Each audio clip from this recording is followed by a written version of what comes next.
Bonjour, alors nous sommes jeudi je suis toujours mon petit copion, le 19 octobre. Il pleut, il fait pas très chaud, enfin à l'intérieur ça va, mais dès qu'il pleut en Belgique, on a froid, hein, c'est pas des pluies tropicales par ici. Alors je suis toujours dans la lecture de Tine Gland dans la forêt, j'aime vraiment beaucoup. Maintenant je n'arrive pas à avancer autant que je voudrais. Là ça fait déjà hier soir je n'ai même pas eu le temps d'avancer dans Les Forestiers.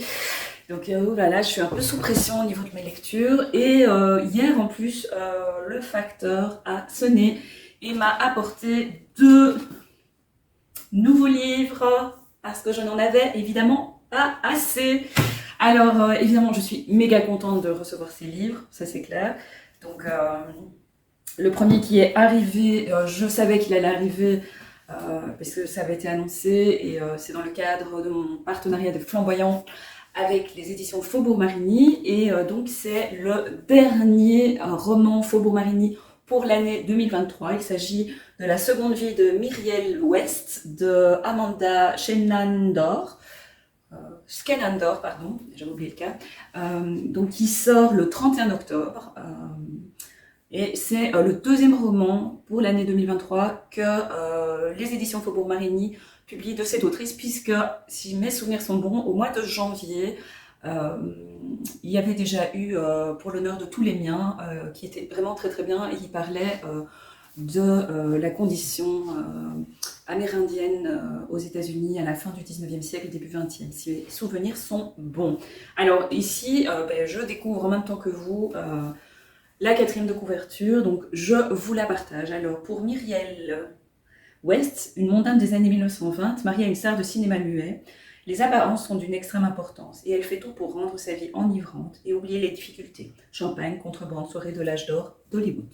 Déjà, on est à Hollywood. Mais lorsqu'un médecin remarque une tache pâle sur sa main, elle est immédiatement marquée comme lépreuse et transportée à des centaines de kilomètres de chez elle, à Carville, prenant un pseudonyme pour épargner à sa famille et à son célèbre mari la honte qui accompagne la maladie. Donc voilà, on est nouveau dans la problématique du rejet et de la différence. Alors au début, elle espère que son exil sera bref, mais ceux qui sont envoyés à Carville sont davantage des prisonniers que des patients, et leur maladie est incurable.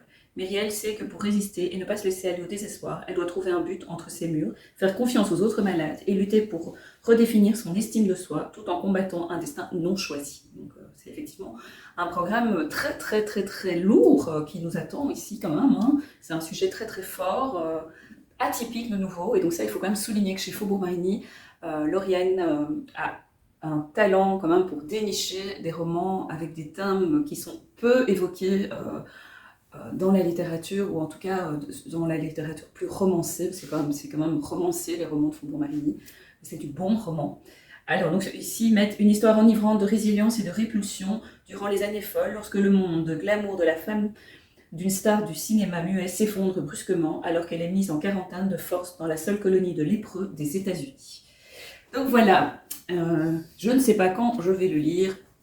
Mystère et boule de gomme. Alors, la deuxième réception, c'est le 3e roman édité, paru aux éditions Jeanne et Juliette. Alors, il n'y avait pas de dossier de presse joint, et donc j'ai vu passer l'info, mais je ne l'ai pas sous la main. Donc je pense qu'il sort au mois d'octobre, mais je ne sais pas quand. Il est peut-être déjà sorti, je ne l'ai pas vu en librairie. Donc c'est Les Parures de Paris de Émilie Riget. Oui, Riget, parce que oui, Riget. J'espère que je ne me trompe pas. Alors, une très jolie couverture, hein, donc, qui reste dans la même veine que les 2 premiers romans de la maison d'édition, avec donc des illustrations. Ici, on a une jeune femme qui est dans un jardin d'hiver. Elle tient une fleur en main, une rose, enfin je suppose, et elle dessine. Alors, la première geôlière de France dans une capitale en feu. Voilà, donc ça c'est la première phrase de la 4e. Donc, Paris 1844. La créativité des artistes bouillonne face à la monarchie de Juillet vacillante. Ah, alors là, la belge que je suis sait déjà qu'elle va aller revérifier ce que c'est. Voilà, la monarchie de Juillet. Hein. Je sais que c'était assez animé au 19e siècle entre république, monarchie. Donc je vais aller regarder dans la chronologie où est-ce que ça en était. Alors, la bourgeoisie veut maintenir l'ordre, le peuple gronde. Indifférente à ces tempêtes politiques, Basilic tente d'échapper à un mariage forcé et lutte pour reprendre l'atelier familial de bijouterie-joaillerie. Un rêve interdit. La jeune femme est prête à tout pour conquérir sa place. À tout sauf à rencontrer Clovis, un illustrateur dissident. Mettant la ruse au service de leur talent, les deux artistes vont inventer le parfait subterfuge pour imposer la liberté de créer. Donc voilà, c'est une histoire de nouveau, comme les deux premiers romans. Après Elisa, non, c'est pas Elisa, c'était Elisa, c'est l'autrice, mais Héloïse et les fleurs du sérail. Après La fille du bourreau, dont évidemment qui s'appelait Clément. J'ai oublié comment elle s'appelait. C'est un nom qui à l'époque était aussi bien masculin que féminin. Désolée. Et donc ici nous avons Basilic. C'est un nom assez original, hein, même, quand on y pense. Mais bon, peut-être qu'au 19e siècle, c'était un nom qui était courant pour les enfants. Voilà, alors je vous montre la quatrième. Regardez, on voit ici qu'elle dessine des bijoux. Voilà, donc c'est un petit roman de 400 pages, à peu près un peu moins de 400 pages. Donc voilà, alors je vais couper, je vous reprends après, parce que évidemment j'ai encore une réception que je voudrais vous montrer, et qu'évidemment je n'ai pas préparée. Donc je reviens. Me voilà de retour, donc voilà ma petite réception. Alors la boîte est pas si grande, hein. Je peux me cacher derrière. À l'intérieur de ce colis que j'ai été récupéré hier au point relais, il y a ma fameuse, tadam, ma fameuse T-Box. Si vous me suivez sur Instagram, ben vous avez vu que je me suis laissée influencer. Alors ça sent bon. Je me suis laissée influencer par Justine de Justini, qui en fait là a craqué, et donc du coup j'ai craqué, et je sais que d'autres après moi ont craqué. Alors l'illustration est vraiment très belle, vraiment très attirante. Là où je suis un petit peu déçue, c'est le format, parce que je pensais que la box serait, par exemple, je mets à l'envers, serait un petit peu plus grande et surtout plus solide. Parce que là, voilà, c'est simplement un petit tiroir, vous voyez. Voilà, je vous montre. Voilà. Et donc ici, bah, c'est très léger, donc voilà, j'aurais espéré pouvoir peut-être utiliser beaucoup plus longtemps cette box. Donc voilà, alors on va découvrir ensemble le contenu. Donc premier avis, ben, voilà, la box, j'aurais pensé que c'était une box un peu plus solide et réutilisable plus de fois. Alors il y a un petit carnet avec le carnet des saveurs, les légendes d'automne. Donc il y a voilà, des jolies photos, je peux admettre, non ? Je vais me rapprocher, comme ça. Alors, donc du texte, et alors ici, voilà, pour chaque thé qui est présent dans la box, il y a chaque fois l'histoire de thé, et il y a comment le préparer. Donc ça, c'est assez sympa, comment le préparer avec la température, pour quel moment dans la journée. Voilà, il y a comptoir français du thé. Voilà, ça c'est certains thés qui viennent de là. Et il y a une recette pour faire une tarte aux pommes de la légende oubliée. Et donc, et à la fin, il y a un petit mot de l'illustratrice. Donc voilà, le petit carnet est vraiment sympa, c'est bien fait. Il faut que je prenne le temps de lire. Et au niveau des thés, voilà. Donc je vous montre le contenu. Donc il y a 4 petites boîtes.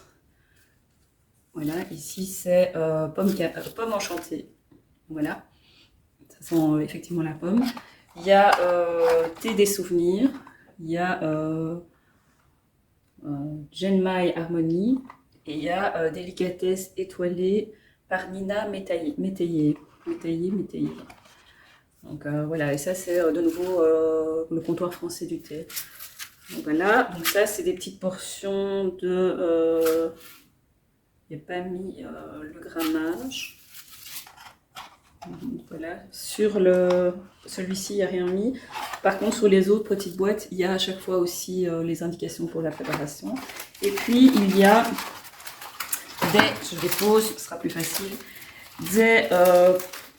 voilà, des petits sachets. Donc 2, 4, 6, il y a 8 petits sachets de thé.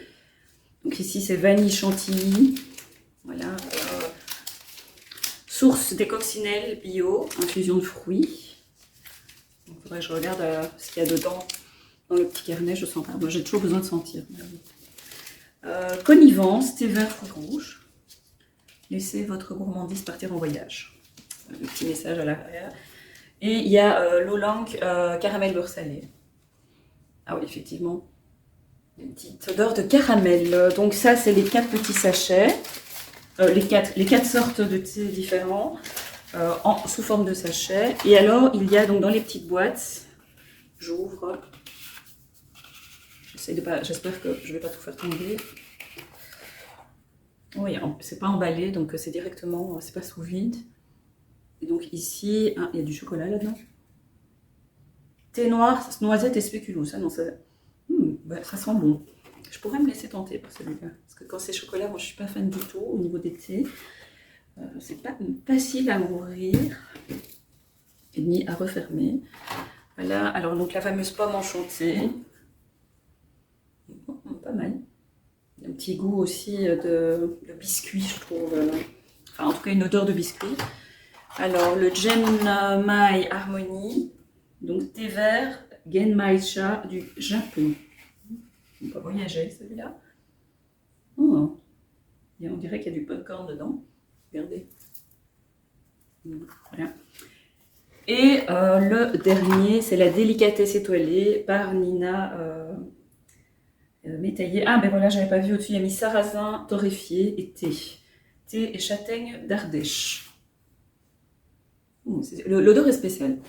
Je ne suis pas convaincue, mais regardez, on voit bien les graines de sarrasin. Il faudrait voir ce que ça donne une fois que c'est chauffé. Donc, je dois évidemment tester. Alors, le contenu est assez sympa. Maintenant, il n'y a pas grand-chose dans la boîte. Donc, je trouve, enfin, pour le prix, c'était quand même 27 ou 28 euros. Même si ce sont des thés de qualité, tout ça, je ne remets absolument pas en question. Mais je trouve que le rapport qualité-prix, ou plutôt quantité-prix, en tout cas pour le moment, me laisse un petit peu dubitative. Je vais tester, là cette semaine je suis un peu full, mais je vais tester la semaine prochaine cette box. Et voir si vraiment si ça vaut vraiment la peine. En tout cas, je sais que quand on achète la box, qu'on est abonné à la T-Box, on paye 22 euros. 22 euros pour 4 petits pots de thé et les 8 sachets.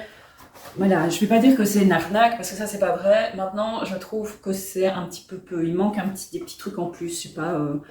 Je m'attendais à avoir des petits goodies, voilà, un truc un peu plus spécial et surtout une boîte beaucoup plus solide. Donc voilà, donc je suis pas déçue parce que franchement les saveurs, ce que j'ai senti, c'est plutôt prometteur et j'aime bien l'idée de la découverte. Mais je trouve quand même que ça reste quand même un investissement pour finalement avoir une petite quantité. Donc c'est pas non plus le waouh auquel je m'attendais. Alors hier soir, vous verrez les images après. C'était la rencontre et la dédicace avec Agnès Martin-Lugan à la librairie Cook & Book à Bruxelles. Et donc bien entendu j'y étais, c'est pour ça que je dis que vous aurez les images après. Et on a passé un chouette moment avec Agnès Martin-Lugan qui a répondu aux questions des libraires et aux questions du public nombreux qui étaient présents, parce qu'il y a quand même une cinquantaine de personnes. Et elle a aussi évidemment, après elle s'est prêtée au jeu des dédicaces. Et donc j'ai ramené 2 exemplaires de son dernier roman, L'homme des 1000 détours. Et donc, d'ici une semaine, 2 semaines, 3 semaines, ça je verrai un petit peu en fonction de mon organisation, mais vous aurez la chance de remporter un exemplaire dédicacé du dernier roman d'Agnès Martin-Lugan, donc L'homme des 1000 détours. Alors, ce roman est assez spécial. Ben voilà, donc je vous montre qu'il est dédicacé. Donc, plongez dans l'Odyssée de l'homme des 1000 détours, belle lecture, amitié. Voilà.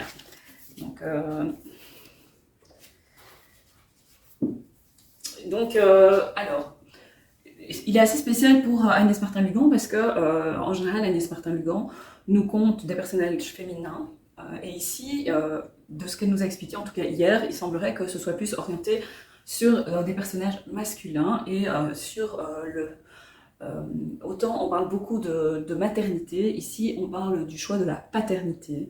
Et donc c'est aussi intéressant d'avoir voilà, un autre point de vue. Alors c'est un roman qui lui a pris un peu plus de temps que les autres, puisque normalement elle sort un livre tous les 12 mois. Ici il y a 18 mois entre celui-ci et La Déraison. Et je trouve personnellement que la couverture est très très belle. Voilà. Elle nous a expliqué aussi que la photo, c'était une séance de photo spécialement pour le livre. Donc j'aurais peut-être dû lui demander si elle avait pu choisir sur catalogue le top modèle pour la photo. Donc voilà, et donc il est question de plongée aussi. Donc c'est pour ça que voilà, la couverture a du sens. Alors, donc, de quoi parle l'homme des 1000 détours? Alors, l'un rêve de fonder une famille, l'autre a fui toute attache. Tous deux se sont rencontrés au milieu de l'océan Indien et sans rien savoir de leurs secrets, se sont liés d'amitié. Quand le premier décide de regagner la France, le second lui demande une étrange faveur, se rendre à Saint-Malo et lui donner des nouvelles de celle qu'il a abandonnée 7 ans plus tôt sans laisser de traces. Des liens de sang aux liens de cœur, l'odyssée d'une famille. Voilà. Donc, joli programme. Alors, je l'ai acheté pour moi. Donc voilà, celui-là, il est dédicacé voilà, pour Katia. Et avec un petit message. Voilà. Et je ne sais pas quand je vais le lire parce qu'en fait, je dois encore lire La Dacha. Je dois encore lire La Déraison. Et donc voilà, je sais pas, peut-être que je crois que j'en ai encore un ou deux que j'ai pas lu d'Agnès Martin-Lugan. Je ne suis pas toujours, voilà, chez elle c'est moins important d'avoir un suivi puisque là on est au 11e roman de l'autrice. Il n'y a pas de personnage emblématique qu'il faut suivre d'un livre à un autre. Mais c'est vrai que voilà, j'aime bien, je me rends compte que c'est important de lire les livres dans l'ordre de leur parution. Parce que parfois la plume de l'auteur évolue et après on peut avoir des mauvaises surprises entre guillemets mais voilà, c'est plus fort que moi, donc je ne sais pas si je lirai celui-là en premier, si je lirai La Déraison, si je lirai La Dacha. Je les ai, je ne suis pas fière de moi, mais c'est bien la preuve que j'achète des livres et que je n'ai pas toujours le temps de tout lire. Donc voilà, mais en tout cas, c'était une très chouette soirée avec les copines. On retrouve toujours d'autres bookstagrammeuses ou même d'autres personnes qu'on rencontre aux dédicaces. Et c'est vraiment très très chouette. Et surtout que là, c'est le début un peu d'un petit marathon, un petit gros marathon de dédicaces, puisque il y a aujourd'hui, hier, pardon, c'était la dédicace rencontre avec Agnès Martin-Lugan. Oui, samedi, il y a le book club une fois. Lundi, nous avons rendez-vous avec Marc Lévy, toujours chez Cook & Book. Et puis jeudi, c'est la dédicace et la rencontre littéraire avec Karen Ponte, toujours au Cook & Book. Et donc après ça, on va faire une petite pause jusqu'au 9 novembre, où là, ce sera à la librairie Au Petit Prince à Nivelles, où il y aura Karen Ponte de nouveau avec Sophie Jomain qui viendra dédicacer son dernier roman. Donc son fameux roman que j'ai réussi à avoir, parce que ça je vous ai pas montré, je sais par contre pas où est-ce que je l'ai fichu. Il est là-bas. Il faudrait un de ces quatre que je fasse, que je vous montre mes deux achats. Bon allez, je fais ça tout de suite et puis après je me prépare parce que je repartis. Je reviens, je vais les chercher. Donc voilà, en plus si ça tombe, je vous en ai déjà parlé. Donc si je vous en ai déjà parlé, mea culpa. Si je ne vous en ai pas encore parlé, mais voilà, je suis très fière d'avoir le Graal, le livre que tout le monde recherche, le dernier roman de Noël de Sophie Jomain, Un cœur pour Noël. Et donc la particularité de ce roman, de ce livre, c'est que chaque chapitre est en fait une petite pochette. Et il va falloir chaque jour ouvrir la petite pochette avec les pointillés, comme les calendriers de l'Avent traditionnels. Traditionnels ou traditionnaux? Traditionnels, ça me semble plus, parce que traditionnels, c'est bizarre. Oui, on pose L, oui, voilà. Ça y est, je pars dans mes dérives. Et donc, il y a donc 24 jours, voilà, ici 24 décembre, donc je suppose que... Ah non, il n'y a pas 25, ça s'arrête vraiment le 24. Alors, j'avais très envie de faire une lecture commune sur lecturecommune.com, mais je n'ai pas réussi à encoder l'IBAN, pas l'IBAN, l'ISBN. Du coup, l'IBAN, ça c'est pour les comptes en banque. On va dire que je suis vénale après ça. Et donc, du coup, quand j'ai regardé hier, il y avait déjà quelqu'un qui avait proposé la lecture commune. Donc, du coup, je sais pas, je proposerai quand même, parce qu'il y avait déjà beaucoup de monde qui s'était inscrit à cette lecture. Genre 38 personnes, et c'est vrai que ça fait vraiment beaucoup de monde pour vraiment pouvoir en discuter. Donc peut-être que exceptionnellement j'organiserai une lecture commune, mais plus sur Instagram, pour ne pas faire d'ombre non plus à la lecture commune organisée sur lecturecommune.com ou .fr, je sais plus, je dis toujours .com parce que moi ça me semble logique, mais je crois que c'est .fr. Alors, de quoi parle ce petit roman jeunesse, c'est à souligner, c'est plutôt jeunesse young adulte je pense, hein. Qui est sorti chez Ozu et qui est en rupture de stock. Mais là, j'ai vu ce matin sur Instagram que Sophie annonçait qu'ils allaient être réapprovisionnés avant le 1er décembre. Parce qu'évidemment, c'est ça un petit peu le défi avec ce livre, c'est que c'est un livre calendrier de l'Avent, donc ils ont un petit peu sous-estimé le nombre d'achats. Visiblement, le livre a un succès fou. Et donc là, l'imprimeur s'est engagé à ce que le roman soit en librairie avant la fin du mois de novembre pour que les lectrices et lecteurs puissent démarrer leur lecture à temps. Alors, bon, note que si vous êtes comme moi, quand vous faites votre calendrier de l'Avent et que c'est du chocolat, il y a certains jours où vous mangez 3 chocolats parce que vous avez oublié ou pas eu le temps, ou vous n'étiez pas là, ou, enfin, voilà. Mais bon, ça, c'est chacun a sa petite organisation personnelle, mais c'est quand même important d'avoir le livre avant le début de l'Avent. Alors, l'histoire, c'est un mois pour faire battre mon cœur. Donc, je m'appelle Avril et j'ai 18 ans. Je suis née avec un cœur défaillant qui aurait pu me tuer. J'ai été transplantée il y a bientôt 2 ans. Depuis, tout a changé. Cette année, je reviens dans les Alpes pour fêter Noël avec mon père. Dans ce corps que j'ai besoin de réveiller, dans ce corps que j'ai peur d'abîmer. Je suis mort de trouille, mais je veux croire au miracle. Et j'ai peut-être raison, car à peine arrivé, je revois Augustin et tout est chamboulé. J'en suis sûre, ma vie ne fait que commencer. Donc voilà, donc romance de l'Avent, un nouveau chapitre à découvrir chaque jour. Et donc, on en parlait hier justement par rapport au prix. Le prix est de 18,95 €, donc vraiment, c'est vraiment pour un grand format, un prix tout à fait correct. On aurait pu croire qu'ils allaient nous servir un livre, comme il y avait quand même tout ce travail au niveau éditorial et tout ça, qu'ils allaient nous faire un livre à 25 € et profiter, je veux dire, de la move, Christmas move, là, pour nous faire acheter des trucs un peu plus chers que d'habitude, mais pas du tout. Donc ça, c'est aussi un point, un très bon point, aussi bien pour Ozu que pour Sophie Jonin. Voilà, je veux dire, vu que ses droits d'auteur sont calculés sur le prix du livre, clairement, elle aurait pu en profiter, ce qu'elle ne fait pas. Et donc, ça ne m'étonne pas du tout, pour avoir déjà croisé Sophie Jonin, c'est vraiment une très belle personne. Alors, mon deuxième achat, c'est Mémoire de la forêt, le 3e tome de la série de Michael Brun-Arnaud. Donc là, on va retrouver les superbes illustrations de Sanoé. J'ai l'impression qu'il y en a moins, mais c'est peut-être parce que c'est l'hiver. Non, il y en a quand même, mais il y en a un petit peu moins, il me semble. En tout cas, c'est moins coloré, donc du coup, c'est moins... Donc voilà, alors donc déjà une superbe couverture. Le titre de ce tome, c'est L'esprit de l'hiver. Et donc l'hiver et son manteau se sont posés sur la forêt. Les jours sont froids et les nuits sont longues. Mais comme chaque année, à l'approche de la fête de Yule, les habitants de Belle-Écorce se réjouissent. Les boutiques regorgent de jolies choses, les gourmandises se préparent, et beaucoup prennent la direction du Grand Nord. C'est tout là-haut, dans les dangereuses vallées de Sombre-Hiver, que Pimprenelle et Séraphine Renard sont allés chercher un cadeau pour Bartholomé, leur fils, et à la santé fragile. Mais ils ne reviennent pas le jour prévu. Pour les retrouver, Bartholomé embarque avec son oncle Archibald dans l'étoile de Belle-Écorce, un légendaire train à vapeur. Alors qu'à bord, les événements étranges se succèdent, il fait la connaissance d'un mystérieux passager clandestin qui pourrait bien détenir des informations cruciales pour leur enquête. Donc voilà, on continue à suivre Archibald le renard et son petit-neveu Bartholomé, qui était déjà présent dans le 2e tome. Et voilà, et donc j'ai hâte. Donc ça aussi, au mois de décembre, j'organiserai une lecture commune à partir du 21, sans doute. j'aime bien les petites dates symboliques, et on lira ensemble ce troisième tome. Donc voilà, bon là moi je vais vous laisser parce que, ah oui, il est déjà 14h24 et je dois vraiment me mettre en route.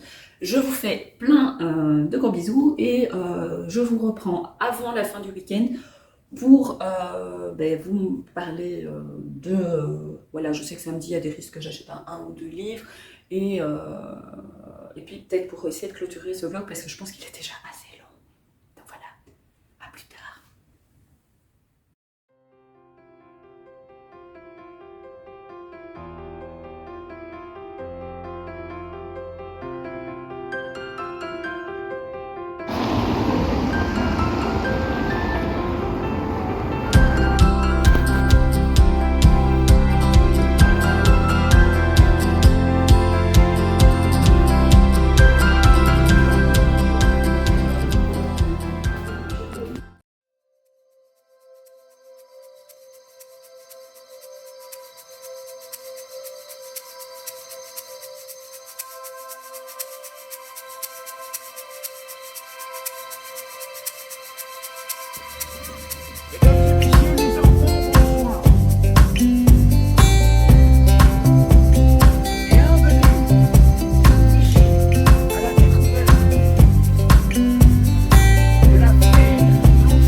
Hello! Alors nous sommes lundi le 23 octobre, dernière semaine complète du mois d'octobre et j'ai deux, trois petites choses à vous raconter avant de clôturer ce vlog. Je crois que c'est le vlog numéro 4. J'ai donc terminé hier soir dans la forêt de Jean Egeland. Une très belle histoire, pas très drôle, hein, faut se le dire, mais hyper bien écrite. Alors c'est un texte qui date de 96, je pense, et donc lu en 2023, donc il y a quand même près de 30 ans qui sont passés entre le moment de l'écriture du texte et cette lecture, et il y a un petit côté dystopie, parce qu'il y a un petit côté, voilà, il y a question de fin d'un monde. Il y a question de virus, il y a question de guerre, et surtout il y a question de deux jeunes filles qui se retrouvent donc abandonnées, enfin pas abandonnées mais livrées à elles-mêmes dans la forêt et qui vont devoir apprendre à se débrouiller toutes seules, sans électricité, sans gaz, sans téléphone, sans contact avec le reste de leur concitoyens, et le peu de contact qu'ils ont n'est pas toujours hyper bénéfique, donc elles vont devoir traverser des épreuves que l'on n'imagine pas devoir traverser, parce qu'elles ont quand même 17 et 18 ans au début de l'histoire, donc voilà, elles sont vraiment très très jeunes, et vraiment je vous conseille cette lecture. Il y a un côté social, il y a un côté humain, il y a vraiment plein d'éléments qui nous font réfléchir sur notre propre condition. Et donc vraiment, je le conseille. Alors je sais qu'il a déjà été beaucoup conseillé, donc je confirme les conseils positifs. Alors maintenant, c'est pas une lecture qui est hyper rythmée, donc par moments ça peut paraître quand même un petit peu lent. En tout cas moi, par moments, ça m'a paru un petit peu lent. Voilà, et je pense aussi que c'est le genre de lecture où on doit choisir le moment où on le lit. Donc voilà, donc ça c'est Dans la forêt de Jane Egland et il est en poche chez Galmester. Donc très bonne lecture. Du coup, comme j'ai terminé, je démarre la lecture commune de cette semaine qui est Octobre de Soren Sveistrup. Bon, n'est pas l'accent danois, donc là on est au Danemark, dans la banlieue de Copenhague. Et un corps est retrouvé avec une main amputée. C'est le corps d'une femme et une enquêtrice qui s'appelle Tolin, qui se voit affublée d'un nouveau compagnon pour son enquête, qui s'appelle S, va commencer son enquête, commencer à chercher. Voilà, donc là je suis au tout début, j'ai lu la première partie, donc c'est un gros pavé, il y a quand même 700 pages, donc là j'ai lu à peu près 100 pages, enfin, parce que c'est la première partie, donc 80 pages on va dire, et on a déjà découvert le corps, et surtout on a déjà découvert, et ça je ne spoil rien parce que c'est écrit en quatrième, on a déjà découvert une trace, une empreinte digitale sur un des marrons de la petite poupée qui a été retrouvée à côté du corps de la femme. Et sur le corps, donc la partie basse, il y a une empreinte d'une enfant de 12 ans qui a disparu un an avant. Et cet enfant est la fille du ministre des Affaires sociales. Donc, et cette dernière, justement, reprend ses activités au sein du ministère après un an de pause carrière suite à la disparition de son enfant. Donc voilà, donc d'un côté, il y a la partie les enquêteurs. De l'autre côté, il y a la partie le mari de cette ministre, il y a la ministre, donc il y a un petit peu plusieurs points de vue, et il y a l'enquête qui démarre. Donc voilà, j'aime beaucoup, je l'ai dévoré, les chapitres sont très courts, et vraiment, pour le moment, c'est plutôt sympa. Alors, au niveau de mes achats, donc samedi, j'ai organisé un book club une fois à Nivelles. On a été dans un super chouette endroit qui s'appelle Fantastic Biscuit, qui est pas très loin de la place principale avec la collégiale, où on a pu passer un super chouette moment. Alors moi personnellement j'ai pris un latte macchiato. Je ne suis pas une grande fan de café et vraiment j'ai trouvé qu'il était super bon et pas trop fort et vraiment exactement comme je voudrais qu'il soit toujours. Et je sais que les autres ont pris des thés, d'autres, il y a une petite carte spéciale pour l'automne. Il y en a qui ont pris des pumpkin latte. Et visiblement, c'est meilleur que chez Starbucks parce que j'ai testé celui du Starbucks et c'est vraiment pas bon. En tout cas, pour moi, c'est beaucoup trop sucré, beaucoup trop artificiel. Ici, chez Fantastic Biscuit, on avait vraiment les vraies saveurs du café. C'était pas trop sucré, on pouvait rajouter du sucre si on voulait. Donc, c'était vraiment nickel. Et les pâtisseries, super bonne, donc voilà. Bon, évidemment, mes courbes ne vont pas disparaître, mais tant pis. C'était un super moment. On a vraiment passé un chouette moment. On a beaucoup parlé, on a beaucoup rigolé. C'était vraiment un moment réconfortant, un moment qui fait du bien. On a même terminé avec certains à continuer à papoter sur le trottoir. Donc voilà, vous voyez un petit peu le genre. Hein. C'est quand même 4 à discuter sur le trottoir. Donc vraiment, c'était un super chouette moment que j'ai vraiment beaucoup apprécié. Et donc, le prochain book club, une fois, aura lieu le 18 novembre. Donc, c'est aussi un samedi. Mais je ne sais pas encore, j'ai pas encore réfléchi à l'endroit. Mais par contre, j'ai déjà trouvé la date. Alors, après avoir beaucoup papoté et beaucoup discuté, on a quand même discuté plus de 2h30, on est passé à la librairie Au Petit Prince, donc qui est tout près, vraiment tout près. C'est vraiment, voilà, on va au bout de la rue et on tourne et on arrive au Petit Prince, donc c'est vraiment pas loin du tout. C'est dans le même bloc de bâtiments, on va dire. Et j'ai craqué pour le 3e tome de Harry Potter en version Mina Lima. Donc c'est vraiment, j'ai déjà acheté les 2 premiers tomes l'année passée, je pense, ou il y a 2 ans, je ne sais plus. Et donc j'avais hâte de découvrir cette petite pépite. Donc je vous l'ouvre, voilà. Déjà regardez rien que cette partie-là est vraiment fabuleuse. Voilà, regardez quelle beauté. Voilà, donc il y a le texte. Le texte est illustré. Voilà, chapitre 1, Hibou Express. Voilà.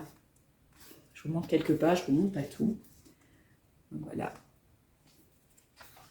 Bon, parfois il y a des pages où il n'y a pas d'illustration, mais ça n'empêche que c'est super beau. Et le premier pop-up, c'est, voilà, il faut tirer ici sur la lampe. Et voilà, vous voyez un petit peu le genre.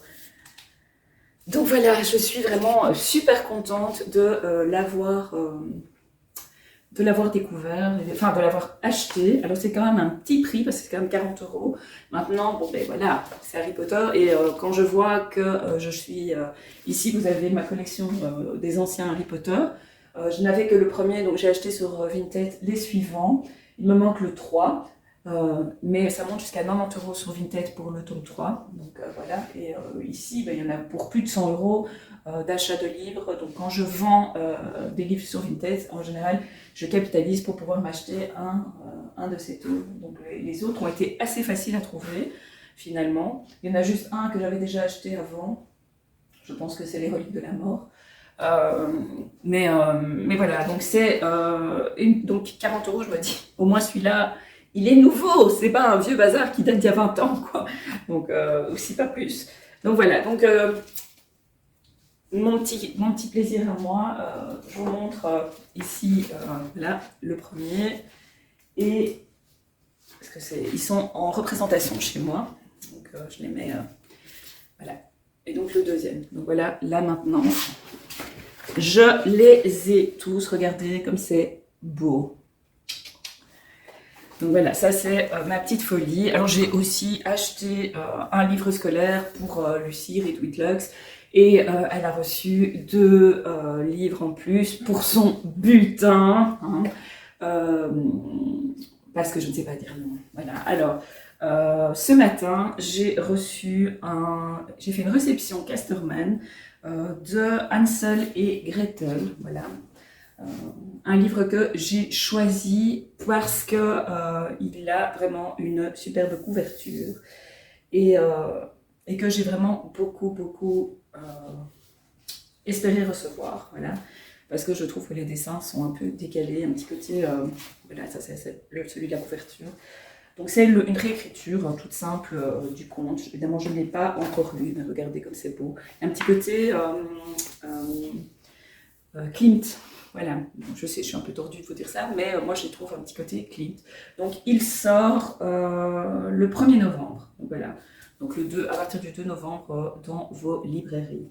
Alors vendredi, j'ai eu aussi une très grosse journée.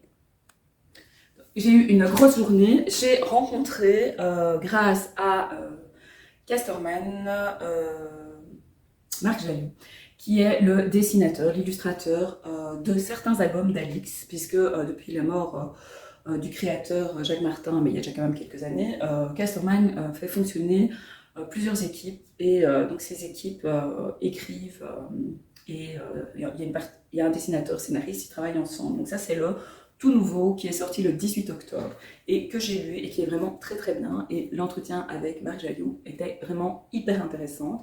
Et le soir, grâce à François de Livraison de mots, j'ai eu l'occasion d'aller à Lanterna Magica avec ma copine Sophie, lectrice de Bruxelles, et c'était super chouette, très beau. Alors ceux qui l'avaient déjà fait avant ont dit que c'était moins bien que les autres années, mais nous on a vraiment adoré. D'ailleurs, je vous laisse et je vous dis à la semaine prochaine avec les quelques images que j'ai filmées avec la magie de Magica Lanterna. Gros bisous et à très vite!